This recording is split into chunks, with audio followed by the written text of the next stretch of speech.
Bonjour aux lecteurs de notre chaîne YouTube et aux membres du forum de rcmac.com. Alors on se retrouve pour la 16e, mais dernière vidéo, enfin pour la préparation, sur les NXT en général. Là c'est un brushless, mais la plupart des bidous c'est aussi commun avec la version Nitro.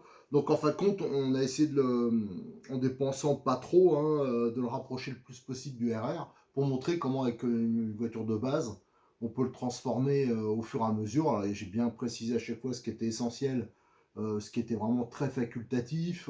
Il y a beaucoup de bidouilles que je vous ai montré qui coûtent rien ou vraiment pas grand chose.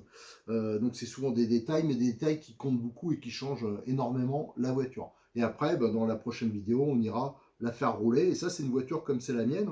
Vous aurez souvent l'occasion de la voir en vidéo. On suivra, on fera des essais, des tests. Enfin, il y aura pas mal de choses sur cette voiture. Alors là, on avait tout monté.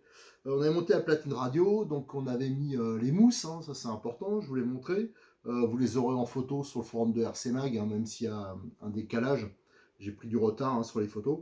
La carrosserie est découpée, on va regarder ça d'un peu plus près. Alors ça, la carrosserie, c'est vraiment un truc que j'aime pas. Là, il va falloir faire les masquages. Alors c'est vrai que c'est dommage qu'il n'y a pas les masques avec la carrosserie, mais il faut avouer qu'elle n'est pas très chère comparée à d'autres marques et qu'elle est bien finie. Mais par contre, les masques, on va faire ça ensemble. Il y aura il y aura un peu de boulot, le nettoyage, tout ça. Là, il nous reste donc, j'ai synchronisé le contrôleur, la radio, donc il va juste nous un peu de préparation, on va pouvoir fermer ça, ce sera bon. On aura juste à monter la commande de direction, ça c'est il y a une petite bidouille à faire aussi à ce niveau-là. De toute façon, je crois que Cyril, quand vous achetez un NXT, il vous offre le bras alu du cerveau, ça c'est quasiment indispensable parce que d'origine c'est un bras plastique. Comme beaucoup des RTR, et c'est pour ça que la plupart de ces voitures, c'est moi qui lui avais demandé. Je crois que c'est le cas pour les Neo, les MP9, tout ça, les RTR, à chaque fois c'est indiqué le bras de direction, le palonnier en alu. Ça, c'est vraiment, si on veut pas d'embêtement, c'est vraiment pas mal. Alors, tiens, juste avant, j'ai reçu, alors ça, c'est une nouveauté. Je l'ai récupéré ce matin chez Cyril. Je l'avais commandé, je vous ai fait notamment là, les plaques qui tiennent le contrôleur. Le problème, souvent, c'est de trouver la matière première. Et c'est vrai que trouver de l'époxy, surtout en noir, parce que c'est plus joli. Par exemple, là, j'étais bloqué aussi parce que je voulais faire la platine du dessus, là aussi en époxy. Il y a plein de bidouilles qu'on peut faire avec ça. Quand on fait du modélisme et qu'on aime bien faire des transformations, surtout quand on veut que ça revienne pas trop cher, des fois, il faut mieux le faire soi-même. Avoir de l'époxy, c'est pas mal, des belles plaques. Et là, il y a des plaques qui sont quand même grandes, vous voyez, ça fait quasiment la voiture, en 2 mm, et il vient de les recevoir. Je crois qu'il vient de me mettre en ligne, c'est la référence M1820. Voilà, donc alors malheureusement il y en a très peu parce que franchement il a vraiment galéré pour les recevoir, et en plus il n'a pas eu de bol, ils ont envoyé ça un peu n'importe comment, il y a 2 plaques qui étaient abîmées. Alors il y en a une que je vais récupérer, moi ça me gênait pas, je vais la récupérer, mais c'est vrai que bon, ça fait de la perte. Alors c'est pour ça que ce qui l'embête un peu, c'est pour l'envoi. Si vous commandez juste une plaque, euh, voilà. Et pour l'instant, il l'a mis en ligne, mais c'est pas encore validé parce qu'il ne sait pas comment faire pour que. Il faudrait que quelqu'un qui commande des plaques, il faudrait qu'il commande par exemple des pneus, autre chose, pour que ça puisse être bien emballé. Parce que s'il met ça, par exemple, ça normalement c'est le format presque A4, on pourrait mettre ça dans une enveloppe, mais ça va arriver massacré. Et s'il doit faire un carton énorme pour le protéger, pour eux, c'est vrai que c'est vraiment pas intéressant, quoi. Donc là, n'hésitez pas à l'appeler si vous en avez besoin. Déjà, il y en a très peu. Et si vous avez besoin, par exemple, d'un train de pneus, ça serait parfait parce que ça permet de le mettre en dessous, au-dessus. Et là, de mettre dans un carton. Et là, ça sera bien protégé. Mais ça, c'est vraiment quand on fait de la RC, c'est quasiment indispensable d'avoir ça. À moins qu'on soit vraiment pas bidouilleur, mais on peut faire plein de choses avec ça. Et c'est bien protégé par 2 petits films en plastique de chaque côté. Donc ça, c'est nickel. Allez, go, on va s'attaquer donc à la suite de la préparation. Ah si, il y a autre chose. On m'a demandé pour le radiateur. C'est vrai que j'ai reçu des MP, j'ai reçu 2-3 MP là ce matin. pour me demander le radiateur où je l'avais trouvé. Alors c'est un radiateur Apsima, ça vaut un peu moins de 10 euros.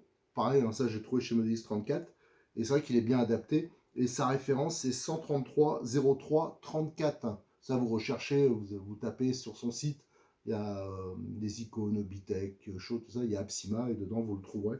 Et franchement, alors normalement c'est prévu pour des moteurs d'un diamètre un poil petit. Donc, mais ce qui est pas mal, c'est qu'on le rentre bien en force et il tient super bien quoi. Voilà, donc vous avez vu, hein, j'ai fait un petit décrochement. Enfin bon, ça vous pourrez le revoir sur les vidéos quand je l'ai installé. Allez go, on s'installe, on continue le montage, la sécurisation aussi de la partie récepteur. Alors finalement, je vais plutôt commencer par la carrosserie parce que c'est ce qui va être le plus long à faire. Il faut surtout que ça soit bien sec. Alors bien que moi, je vais faire une décoration hyper simple vu que je suis nul en peinture, hein. Donc le premier principe, hein, là je le dis pour les débutants, la carrosserie, donc vous suivez les traits, hein, c'est bien tracé pour la découpe. Ici j'ai fait le trou pour l'antenne, hein, j'ai utilisé donc une fraise conique. Là j'ai fait les trous pour les fixations, alors je rappelle les miennes sont déportées, hein. Le but c'était de laisser un maximum de matière là pour pas que ça puisse s'abîmer justement.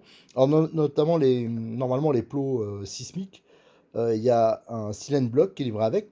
Donc il faut faire un trou plus gros pour mettre le silent block et ça se met en bas. Mais là pour l'instant je le mets sur la partie haute. Je le modifierai après, hein. C'est dans un premier temps parce que je me suis aperçu que j'étais un peu bas en réglage. Alors ça je verrai quand tout sera monté, ça on peaufinera pour l'instant. Donc ça c'est du provisoire. Tout le reste j'ai fait le masquage. Alors ce que j'ai utilisé en fin de compte, j'utilise ce feutre là. J'ai fait le traçage à l'extérieur, parce que ça c'est un film, comme c'est marqué là, un film de protection qu'on va retirer après. Donc on peut faire des tracés dessus. Ça permet de mieux repérer pour masquer la vitre. Voilà, je l'ai fait partout, on le voit ici. Et après j'ai utilisé du ruban adhésif, hein, du 3M, là, celui que j'utilise pour peindre votre chambre, votre salle à manger, hein, pour faire les... Voilà, tout ça c'est le même. J'ai utilisé, hop, je l'ai placé. Et après, avec une lame neuve, hein, ça c'est les petits cutters que j'utilise, pareil, ça c'est Modis 34. Ils vendent des paquets de 10 lames, je crois, ça vaut vraiment pas cher. Moi je la change régulièrement la lame, il faut qu'elle soit vraiment nickel. Et en appuyant tout doucement, parce que bien sûr, il ne faut pas marquer le Lexandre, hein, autrement il va se couper, hop, je suis le tracé de l'intérieur et je décolle et il ne reste plus que le masquage, hein, qui correspond à la vitre. Et ensuite, la colle, des fois il reste des petits résidus de colle avec le ruban. Donc ça, je l'enlève à l'essence F. Alors bien sûr, je pense que je l'ai déjà dit, hein, mais la carrosserie avant, il faut surtout bien nettoyer l'intérieur avec du produit vaisselle. Il faut bien que ça soit nickel. Même des fois, moi j'utilise la partie grattoir, hein, pour ça raille un tout petit peu l'intérieur, ça accroche mieux. Alors bien sûr, faut pas le faire au niveau des vitres, hein, parce qu'après, voilà, faut pas exagérer, bien sûr, hein, c'est léger, et surtout pas au niveau des vitres, parce que là après, ça va se voir. Alors au niveau décoration, je pense que là, je vais pas trop m'embêter, je pense que je vais faire blanc. Comme d'hab, hein, parce que comme je suis nul et surtout j'ai pas le temps. Bon, il y a tellement de projets en retard là que au niveau voilà, si je commence à faire plusieurs couleurs, souvent déjà c'est pas une réussite. Alors je pense que je vais foutre un coup de blanc ou un coup de jaune, je sais pas. Je vais regarder par rapport à mes stocks. Allez, je vais foutre le coup de peinture et je reviens vous voir.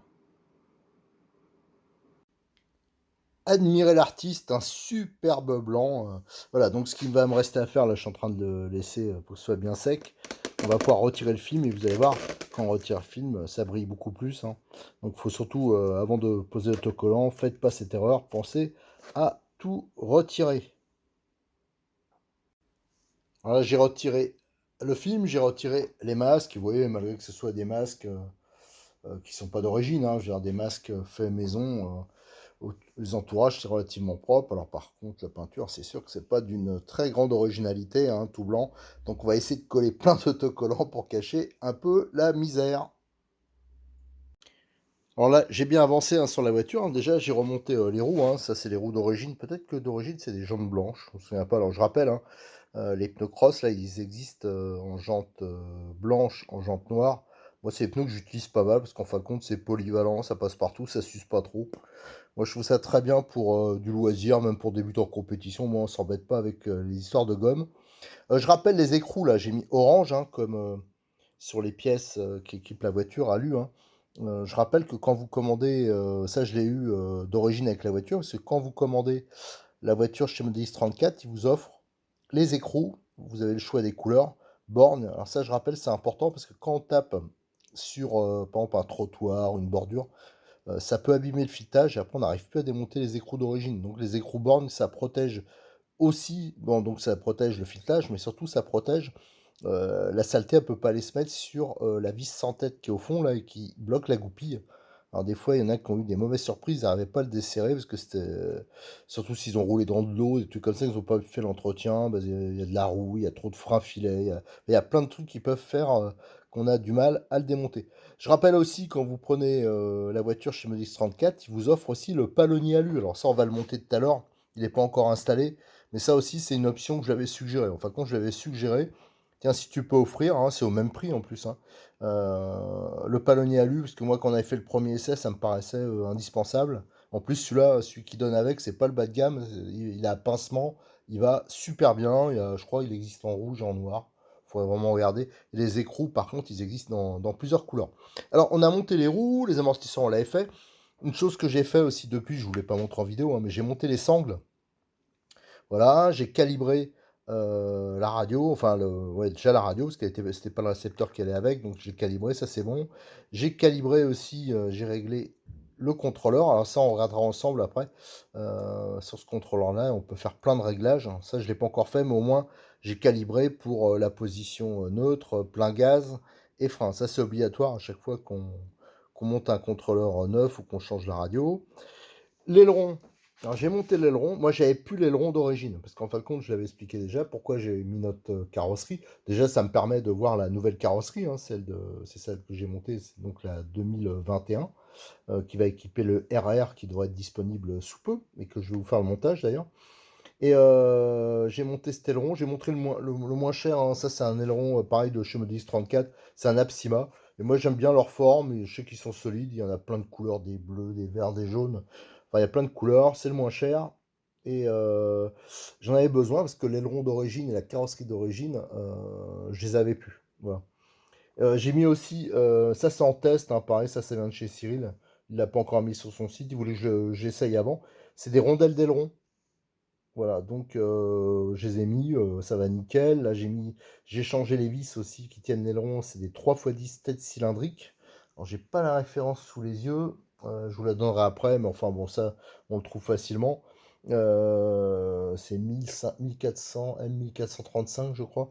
Et voilà, c'est mieux que les vis têtes bombées d'origine, qui, l'aileron, souvent, il y a de la terre, des choses comme ça, qui se bouchent assez facilement.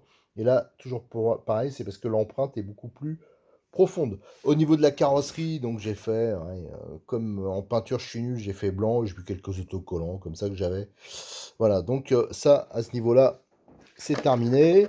J'ai déjà expliqué hein, pour la fixation. Ah voilà, faut trouver hop, le trou. Voilà. J'ai aussi mis l'antenne, hein, j'ai installé l'antenne que je vous avais montré. Au niveau de la fixation, ah, tac, nickel.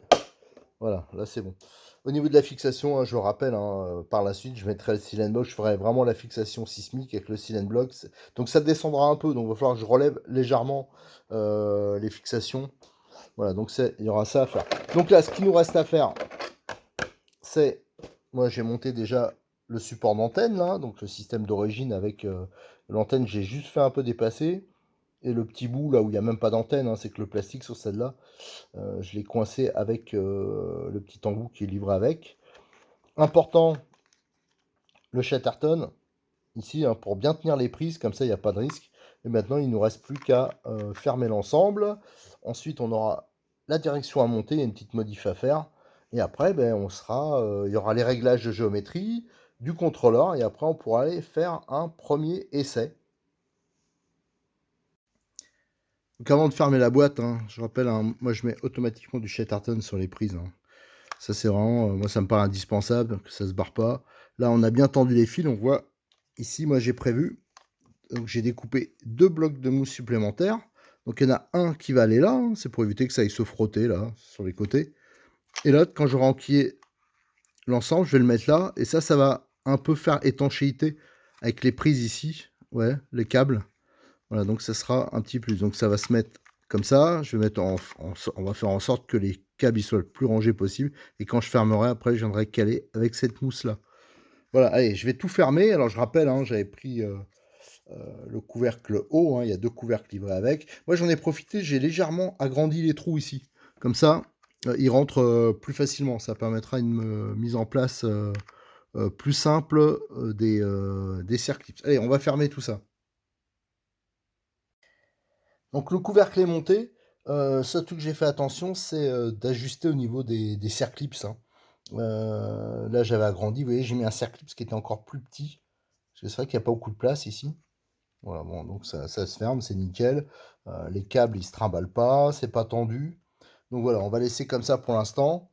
La seule chose qui nous manque, c'est le montage de la direction. Alors, le montage de la direction, j'avais déjà fait la modif. Ça, je vous en ai déjà parlé. En fin de compte, la biellette d'origine, alors déjà, il y a le palonnier. Il est balèze, hein, le palonnier, mais on arrive à les faire sauter, hein. Quand même, ça prend des bons pets. C'est pour ça que j'avais demandé à Modis 34 d'inclure directement à la demande, hein, ceux qui ont voulu commander un kit, c'est marqué, il offre donc les écrous de roue. Et donc ce palonnier qui est verrouillable et qui existe aussi en noir. Donc l'avantage, il est assez haut. Voilà, parce que tous les palonniers, bon, j'en ai testé plein, hein, celui-là c'est celui qui allait le mieux. Vous voyez, j'ai même inséré une petite rondelle, comment dire, conique, hein, en dessous pour qu'il y ait plus de débattement, hein. Voilà, que ça touche pas. J'avais mis une vis tête bombée inox. Là, j'avais pris le rouge, hein. Et j'avais surtout raccourci le palonnier. Si on regarde, d'ailleurs, je vais prendre la cote. On va voir si je mets les deux l'un à côté de l'autre. Là, c'était réglé. On voit que celui d'origine est plus long. Et comme il est plus long, le problème, c'est que les bras ne sont pas parallèles. Voilà, donc c'est trop long. Il y a un décalage, donc automatiquement, la direction, déjà, elle sera pas bonne, hein. Le braquage, il sera pas le même à droite qu'à gauche. Voilà, donc il faut que tout soit parfaitement parallèle. C'est pour ça que j'avais recoupé.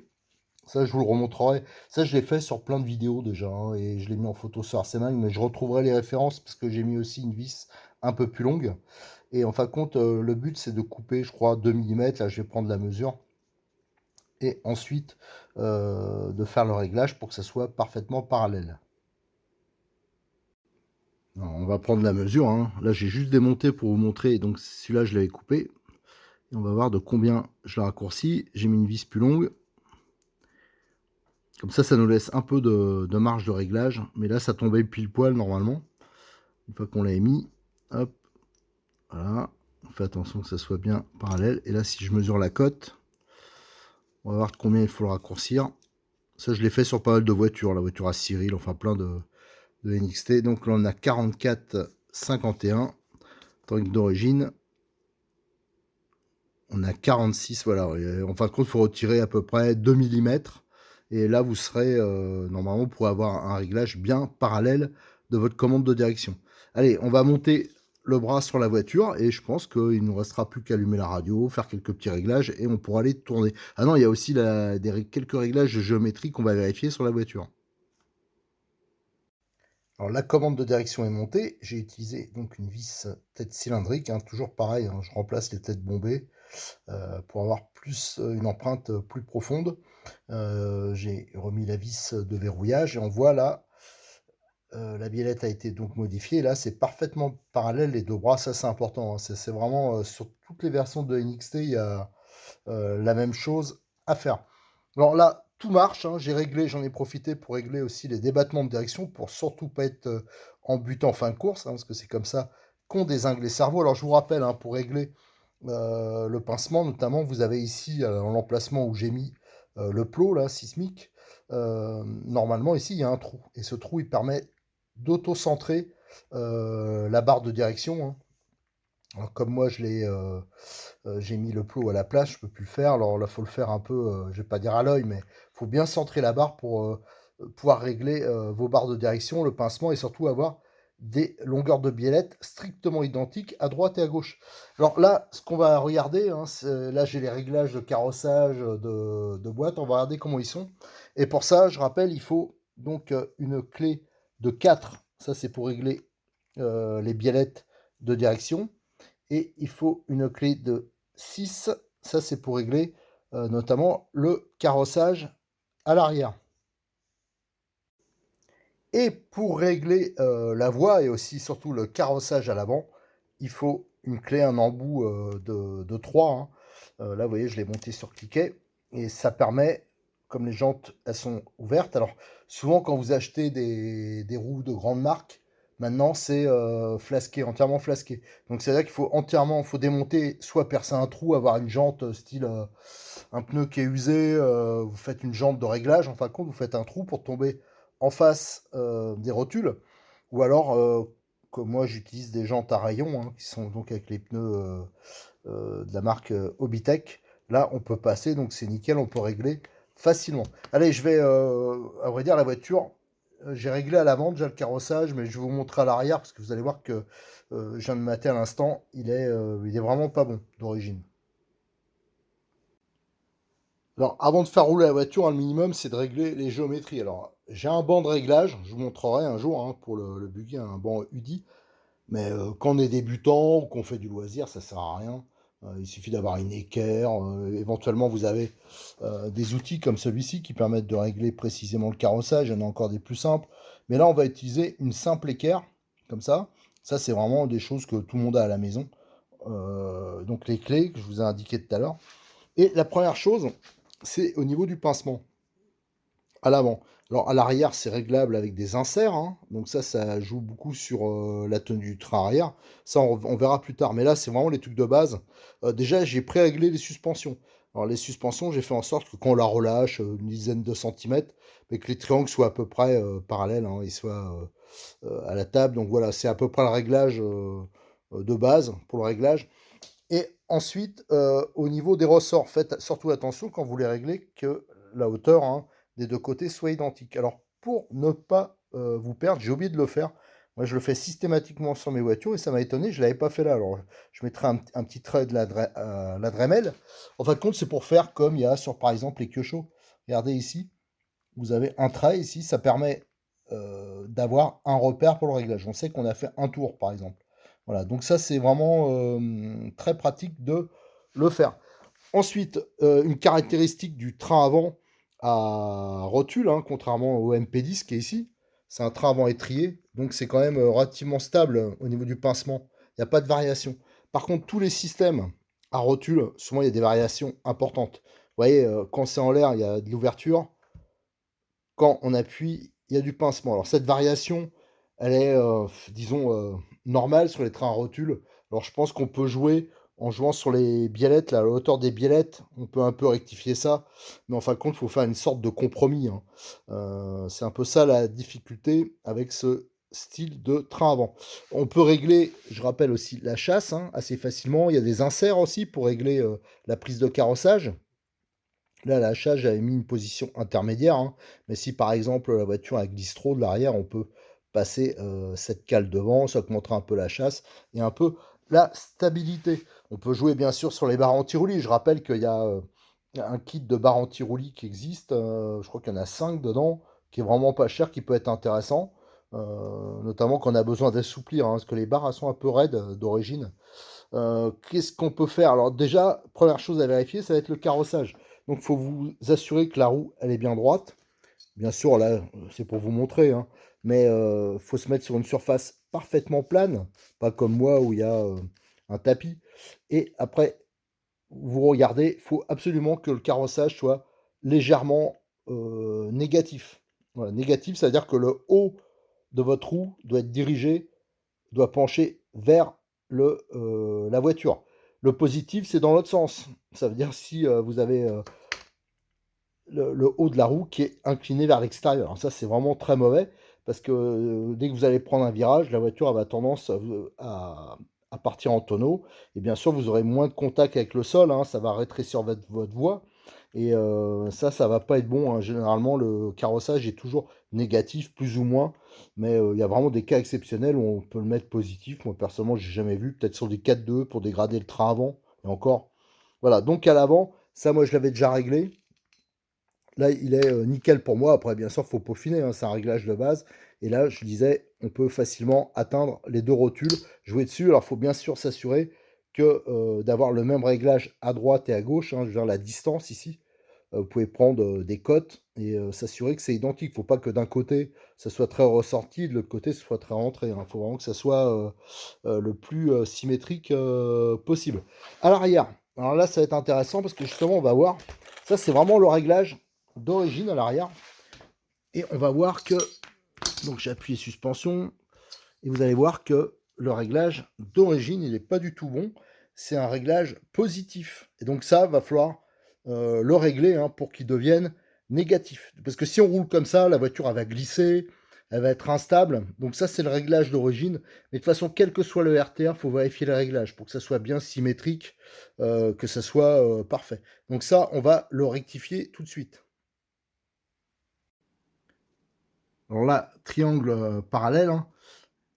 Là maintenant, j'ai pas mal resserré, hein. Donc là, le carrossage, on voit, il est légèrement négatif. Et quand on appuie, on voit qu'il augmente pas mal. Donc ça aussi, hein, on peut jouer sur la prise de carrossage avec les différents ancrages, hein. Ça va beaucoup modifier la géométrie de la voiture. Ça peut être efficace hein, s'il y a trop de prise de carrossage. Là, je trouve qu'il y en a quand même beaucoup.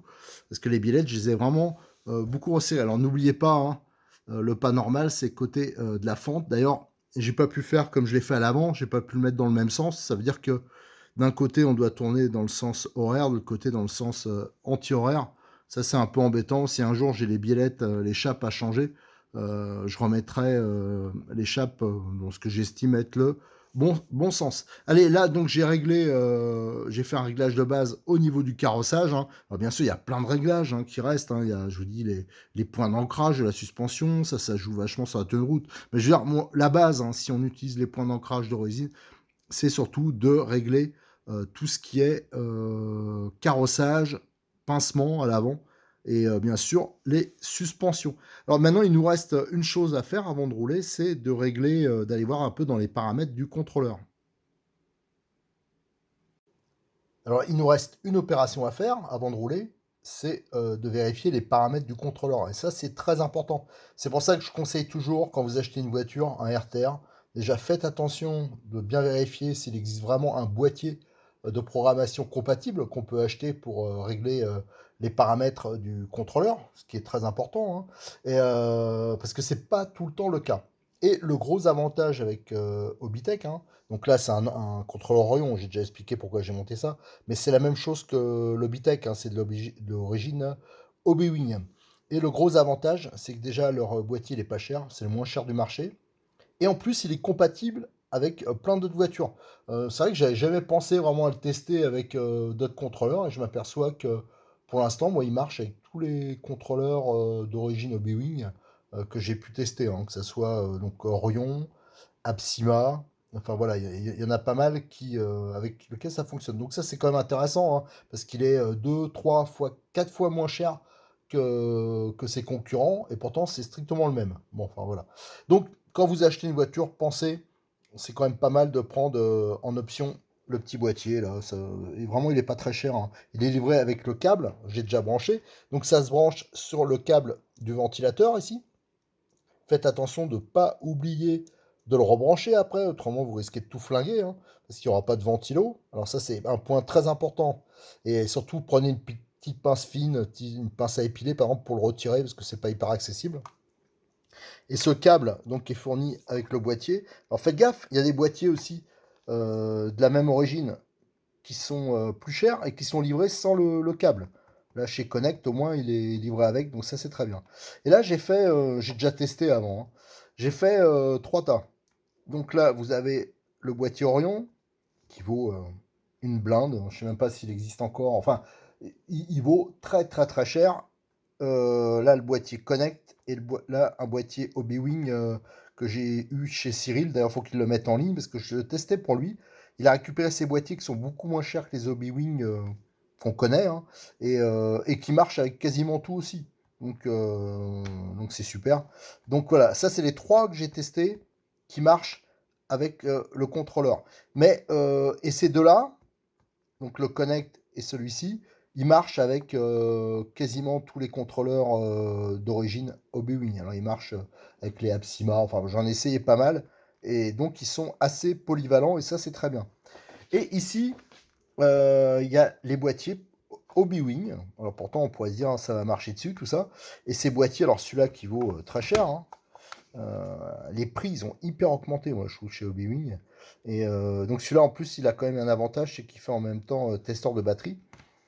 Lui, c'est pas la bonne version, ça marche pas. Lui, ça marche pas. Lui non plus, vous voyez, à chaque fois, c'est le même boîtier, hein, il y a la couleur, la version qui change. Enfin voilà, donc cela, j'ai été assez déçu. Il marchait pas déjà sur le Max 8, là, que j'ai monté sur le Trugy. Ça m'a étonné, mais il marchait pas. J'ai dû utiliser sur le Hobby-Wing, j'ai dû utiliser le Connect encore. Donc bon, à la limite, c'est pas plus mal. Moi j'ai plein de boîtiers, parce qu'il y a longtemps que je fais de la RC.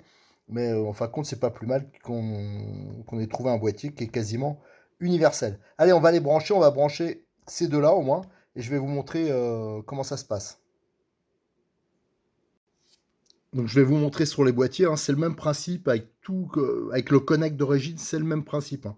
À chaque fois, ils ont la même origine.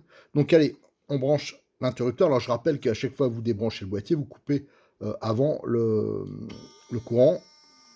Donc là, c'est la version, la mise à jour. Alors bizarrement, j'ai un autre boîtier comme ça, et il marche pas. C'est pas la bonne version. Ça c'est vrai que c'est un peu pénible, c'est pas universel. Allez, hop, on se connecte au contrôleur. Bon, on est mode 0. Alors voilà, le 1. Donc ça, c'est marche avant, marche arrière. Là, il y a les valeurs, hein. On peut avoir que la marche arrière, que le frein. Donc nous, ce qui nous intéresse, c'est d'avoir marche avant, frein et marche arrière. Donc on valide à chaque fois, on rappuie. Là, vous avez drag brake. Ça, c'est le frein au ralenti. Je sais pas qui est-ce qui a inventé cette connerie. En fin de compte, ça veut dire que quand vous lâchez les gaz, ça fait un frein moteur, en fin de compte. Ouais, hein, moi, je trouve ça horrible à conduire. Alors, je le laisse sur 0. Si vous en mettez, en fin de compte, ça, c'est plus... bah, ça, on a, par exemple, ça sur les crawlers. Sur les crawlers, c'est pour dans les descentes, là, voilà, pour freiner la voiture. Mais là, sur un buggy, voilà. Après, nous avons la coupure pour la batterie. Ça, c'est très, très important. Là, on peut régler. Vous avez les valeurs. Voilà. Alors ça, faut surtout pas mettre aussi bas, hein, 2,6, 2,8, ça c'est trop bas pour moi. Moi, je vais le laisser sur 3,2, c'est par sécurité. Ça permet de pas trop décharger votre batterie. Ça va couper avant que votre batterie soit trop déchargée, parce que c'est souvent comme ça qu'on détruit les accus, hein. Il y a beaucoup de débutants, bah, ils n'ont pas les bons chargeurs, les bons paramètres. Et souvent, malheureusement, sur les contrôleurs, c'est réglé, soit il n'y a pas de coupure, ou soit c'est réglé beaucoup trop bas. Allez, hop, je valide 3,2, moi je pense que c'est la bonne sécurité. Surtout qu'on ne fait pas de compétition. À la limite, si on fait des courses, on peut mettre un poil plus bas. Mais là, bon, c'est inutile de prendre des risques. La valeur d'après, ça c'est le punch. Alors ça, c'est un peu... plus vous en mettez, plus il y aura de patates, hein. Sauf que ça va faire chauffer votre moteur. Alors souvent par défaut, c'est à 5 ou 6, ce qui est assez haut pour moi. Là, je vais mettre à 2. Voilà, je vais mettre un truc raisonnable parce que je suis dans le midi, il fait chaud. C'est pas la peine. Et de toute façon, en 4S, déjà, ça pousse. Le moteur, c'est un 2050 kV. Ça pousse déjà bien. C'est pas la peine de prendre des risques. Allez, hop. On met. Et comme ça, surtout, ça me donne une marge, hein. Si on veut un peu plus de patates, là, il y a une grosse marge de progression. Après, ça, c'est la force du frein, hein, la puissance du frein. Alors, vous avez plusieurs valeurs, là. Moi, je vais mettre à 75. Alors après, on peut jouer un peu avec la radio, hein, bien sûr. Mais 75, ça me paraît bon. Généralement, je mets ça. Hop, on valide. Après, qu'est-ce qu'on a? Ça, c'est la puissance de la marche arrière. Alors, vous pouvez le mettre à 100%, 25, 50. Ouais, je vais le mettre à 50. Voilà, ça me paraît pas mal. Généralement, c'est ce que je mets aussi. Ça, je vous avoue que Initial Break, je vais mettre à 0. J'ai un petit trou de mémoire. Je me rappelle plus. Il y a un moment que je ne l'avais pas utilisé, cet Orion. Je vais mettre à 0 par sécurité. Initial Break, c'est pareil, c'est du frein au... Bon, voilà. Et après, alors là, je vous avoue que pareil, là, il y a un moment que je ne l'avais pas utilisé. Et je ne sais pas ce que c'est. Alors, je vais voir les valeurs par défaut. Je vais le mettre minimum, voilà, dans le doute. Le timing. Alors ça aussi, c'est... avec ça, on peut, comment dire, augmenter la puissance du moteur. Vous avez les valeurs jusqu'à 10, 8. Nous, on va mettre un truc raisonnable, on va mettre 3. Voilà. Alors, je sais pas pourquoi il y a deux sortes de timing sur celui-là.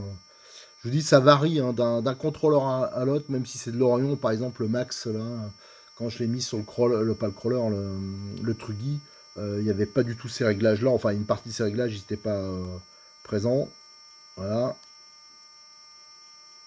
Ça, on s'en fout un peu. Ça, c'est les cellules. Ça veut dire, si vous utilisez votre voiture avec, par exemple, vous l'utilisez en 2S, 3S, 4S, ça va être ici calculé automatiquement. Mais vous pouvez aussi le valider pour en 7 v 4, en 3 cellules, 4 cellules. Voilà. Alors, on va le laisser sur automatique, parce que moi, c'est possible que de temps en temps, je l'utilise en 3S. Moi, j'aime bien rouler en 3S avec des accus plus légers. Voilà, donc là, c'est bon. Et là, c'est dans le cas si on veut restaurer les défauts. Voilà, là, on est bon. Je vais couper. Les réglages, ils sont bons. Je débranche. Et on va tester. Alors, je ne vais pas tester les deux. Hein. Les deux, j'ai essayé, ça marche. Mais on va tester avec le Connect. Voilà. Je vous dis, hein, y a énormément de gens qui ont des problèmes qui n'ont pas de boîtier. Et de toute façon, ça a été en fin de compte, c'est Cyril de Modis 34 qui me l'a dit. L'autre fois, c'était pour un Apsima. Parce que les Apsima, ils ont des réglages d'origine pour donner le maximum de puissance qui sont assez hauts. Et bien sûr, ça fait tout chauffer. Et lui, il a essayé de brancher le boîtier, ça marchait impeccable. Donc ça a été plutôt une bonne surprise. Allez, on va brancher. Alors là, je ne vais pas faire les réglages, hein, je vais juste vous montrer. Là, vous avez la liste des réglages. Il y en a aussi derrière hein, pour voir à quoi ça correspond. Et là, on voit, hein, c'est un peu différent. Vous avez donc le type de réglage. Et le deuxième chiffre, hein, c'est dans la liste là. Voilà, donc là, on a bien marche avant, marche arrière et frein. Voilà. Le deuxième, on a le réglage. Ça, c'est donc le frein au neutre 0, ça correspond bien. Après, on a le réglage sur 5, c'est bien 3,2 volts. Vous voyez, donc ce boîtier peut tout à fait marcher pour les Orions. Alors, moi, franchement, ça m'a épaté. Hein. Quand j'ai découvert ça, j'ai dit, super nouvelle. Parce que ce contrôleur-là que j'utilise, je rappelle, hein, c'est un contrôleur qui a une méga bonne réputation. Je pense qu'il est plus fabriqué, mais l'avantage, il y en a pas mal en stock. Et ils sont en méga promo. Alors quand on veut un bon contrôleur, le problème c'est que le boîtier, ben voilà, ça freinait beaucoup les ventes, je pense, parce que le boîtier était très cher. Alors comme ce boîtier, il marche avec, je pense quand même c'est plutôt une bonne nouvelle. Voilà, donc on va couper. On va surtout penser à rebrancher. Alors, on va faire attention. Ne surtout pas oublier, je vous dis ça hein, parce que ça m'est arrivé dernièrement. J'ai fait une bêtise. J'étais embêté. Enfin voilà, justement, c'était sur l'Apsima. J'ai testé plein de boîtiers pour régler le contrôleur. Et c'est vrai qu'au dernier moment, je voulais vraiment rouler. Il commençait à faire un peu nuit là. Je suis sorti, j'avais oublié de rebrancher le ventilo. Alors heureusement que je m'en suis aperçu assez rapidement. Donc c'était plutôt embêtant. Alors voilà, la voiture là, elle est vraiment prête à rouler. Juste un petit dernier truc à vous montrer. Tac, la petite cale là que j'ai fait pour bien caler la batterie. Ça, j'ai pris les photos, les dimensions, je vous les donne. Hein. Ça fait 5 mm d'épaisseur et c'est du 40 par 10. Et je l'ai collé à la cyano au fond. Voilà, pour que ça fasse propre. Voilà, donc maintenant, la voiture, il n'y a plus qu'à rouler. Donc, je vous donne rendez-vous pour la prochaine vidéo. On va commencer à faire des roulages, des essais. On va essayer plein de trucs, cette voiture. On va faire aussi un test un peu d'endurance. Je vais y aller, je vais accumuler les batteries pour voir s'il y a des casses, s'il y a des... Enfin, je la connais bien, la voiture, je sais à peu près ce qu'il peut y avoir. Mais j'ai assez confiance et je suis plutôt content de l'installation qui a été faite dessus. Et là, niveau suspension, ce qui était donné au niveau valeur, bah, c'est plutôt pas mal hein, en statique. Donc je suis assez impatient d'aller rouler. Allez, merci, à très bientôt sur notre chaîne YouTube. Et je vous rappelle, hein, il y a un sujet sur le forum de rcmac.com où vous pouvez poser toutes vos questions sur les NXT, on essaiera d'y répondre. Et n'hésitez pas non plus à venir partager vos expériences, vos bidouilles, toutes les transformations, à montrer aussi vos voitures. Comme ça, on pourra publier les photos. N'hésitez pas à nous contacter pour ça.